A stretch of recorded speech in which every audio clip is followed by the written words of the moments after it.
महेंद्र प्रताप जी के परिवार के ऊपर इतना सा भी दाग है, हम इस राजनीतिक सफर को छोड़ ही देंगे। हम उन लोगों में से नहीं है।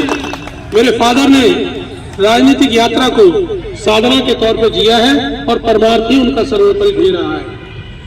मैं आप लोगों से एक बात जरूर कह सकता हूं, आप लोगों ने जो प्यार और जो स्नेह जो बरसा रहे हैं और जो जहां भी हम जा रहे हैं समाज के अंदर, वहां स्नेह और आशीष की बारिश खूब हो रही है। और इसी बारिश के साथ, विश्वास के साथ मैं महसूस करता हूं कि परमात्मा की बहुत बड़ी नियामत है। और एक बात जरूर कहूंगा कि अगर ईश्वर ने मौका दिया, आप लोगों का आशीर्वाद हमारे ऊपर बना रहा, तो इस बार देखो, क्योंकि हर दौर में सुधार की संभावनाएं बहुत होती है और सुधार का कोई अंत नहीं होता और अच्छाई का भी कोई अंत नहीं होता। तो हम इस परिप्रेक्ष्य में जो ये दौर अगर हमें परमात्मा ने दिया, तो एक नई परंपरा स्थापित करेंगे सेवा की, जो आने वाले समय में पुरानी जनरेशन तो देखेगी, नई जनरेशन भी याद करेगी हम किस भाव से, किस कदर, किस गहराई के साथ आप लोगों की सेवा करेंगे। और हमारे अंदर जरा भी लेश मात्र का आपको ये महसूस हो कि कहीं दोष या कहीं खोट नजर आए, जो रिजाइन करने की बहुत बड़ी बात दूर की चीज होती है। समाज अगर ये भी कह देगा ना कि वे तुम इस लायक नहीं हो, हम उसी वक्त उस रास्ते को छोड़ देंगे।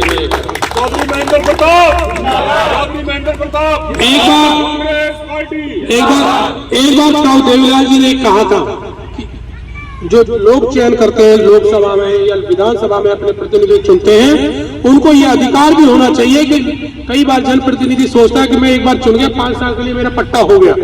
जनता को ये अधिकार भी होना चाहिए, अगर उनको लगे 5 साल के भीतर उनके कहीं प्रतिनिधि में खोट आ गया है या दोष आ गया है, वो सेवा नहीं कर रहा, तो उनको उस पद से हटाने का अधिकार जनता को होना चाहिए। लेकिन ये कानून में नहीं है, वो अलग चीज है। लेकिन मैं अपने परिवार की तरफ से ये बात कह सकता हूँ, आप लोगों को ये अधिकार सदा है, हमारी तरफ लिए रहेगा और आगे भी हम इसको मान्य करेंगे। और आपको लगे कि आपकी आशाओं और अपेक्षाओं के अनुरूप पूरा नहीं उतर रहे, तो हम विश्वास दिलाते हैं हम राजनीतिक जीवन को ही छोड़ देंगे।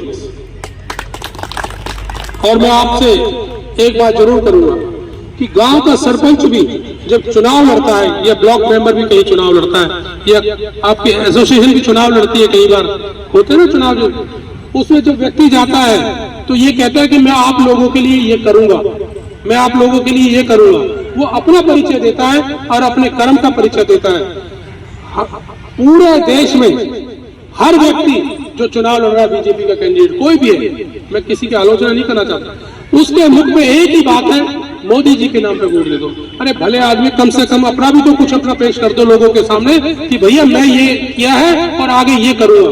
एक शब्द नहीं निकलता कि किसी भी जगह पे 4 लोगों के बीच में भी हौसला नहीं है ये कहने का कि मैं तुम्हारे लिए ये करूंगा, क्योंकि साधन मुफ्त में सारी चीजें मिली है, कर्म कसाले से कोई चीजें नहीं मिली इन लोगों को। तो मैं आप लोगों से एक गुजारिश करूंगा, व्यक्ति का चयन व्यक्ति के आधार पर करना चाहिए, ना कि धारा के आधार पर करना चाहिए। धारा पता नहीं कौन सी दिशा में हमें लेके चली जाएगी, और हमें अपना नहीं, हमने अपने भविष्य का, अपने बच्चों का, अपने समाज के ध्यान में रखते हुए इसी का चयन करना चाहिए।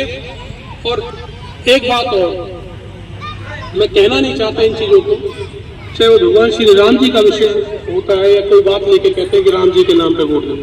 अरे ईश्वर तो सबका है, सभी मजहबों का है, चाहे वो हिंदू है, चाहे मुसलमान है, चाहे सिख है, चाहे ईसाई है। आप भगवान राम को व्यक्ति मानते हैं या परमात्मा मानते हैं? जब परमात्मा तो वो सबका है। और हम जैसे अपने माँ बाप के लिए हम कुछ कर सकते हैं क्या, ऐसे ही भगवान को हमारी लाने की क्षमता तो नहीं है ना। भगवान तो आदि काल से अजन्मे है, आदि काल से है, तो हम कैसे उनको ला सकते हैं? वो किसी छत्र में, किसी छतरी के नीचे रहने के मोहताज नहीं है, वो तो कण कण के वासी है।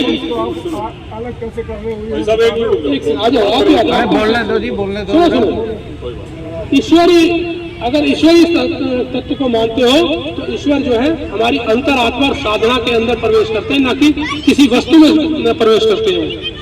वो साधना का विषय है हमारा। भक्ति जो है हमारी साधना है, तपस्या है, आराधना है। और भक्ति का एक चीज कहा गया, शब्द और सूरत का मेल कहा गया है, ना कि जुबान से कुछ कह दिया, वो नहीं है। शब्द और सूरत क्या है कि जो हम सांस से नाम लेते हैं और परमात्मा से अंगीकार करते हैं, जब तक उसका मेल ना हो जाए तब तक हमारी साधना मुकम्मल नहीं हो पाती। तो इसलिए मैं ये कहता हूँ, ईश्वर की भक्ति भी करो, साधना भी करो, लेकिन परमार्थ भी करो। अब अगर उसमें साधना के नाम पर लोगों के वोट बटोर लो और लोगों की सेवा ना करो, 10 साल से पहला मौका है ये। कांग्रेस की सरकारें कितने साल में रही है? पूरे हरियाणा में एक नगर निगम का करप्शन का एक मिसाल है, जो कि काम हुए नहीं और पैसे की लूट पूरी हो चुकी है। तकरीबन 700 करोड़ से ऊपर। इस चीजों को भी विचार करना चाहिए। ये धन किसका है? ये जनता का धन है। ये किसी सरकार का, किसी के जागीर नहीं है कि जो लूट लिया खा लिया चले गए। ये सत्ता जो है ये परमार्थ के लिए दी जाती है, सेवा के लिए दी जाती है, भोग के लिए नहीं दी जाती। और अरे भैया, इसको आप लोग कह रहे हो नहीं, वो उनकी सुनो, कोई बात नहीं, कोई नहीं, उनका विचार भी। तो मेरा कहने का मतलब यह है सर, आप आज भी बैठे तो मैं ज्यादा करना है। अरे कोई बात नहीं, कोई उनका भी विचार, मन की व्यथा है, आने दो, क्या दिक्कत है। कहने का तात्पर्य है, इसको सेवा के तौर पर अगर देखेंगे, करोगे तो ठीक रहेगा, नहीं वरना देखो हमारा ही लुटा है, हमारे ही लुटाएगा। इस चीज में मेरी आप लोगों से आग्रह है, व्यक्ति का चयन करो। अगर मेरे फादर से भी कोई अच्छा व्यक्ति है तो मैं आपको एक बात विश्वास दिलाता हूँ, मैं अपने फादर से भी अगर कोई अच्छा व्यक्ति है, मैं अपनी वोट भी उनको दूंगा।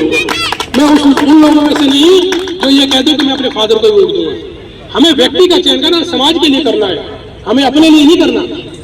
ये चीज हमें ध्यान रखनी चाहिए। और आने वाला समय वैसे तो परमात्मा सबके लिए सुखमय रखे, मंगलकारी हो सबका आने वाला समय और कल्याणकारी हो।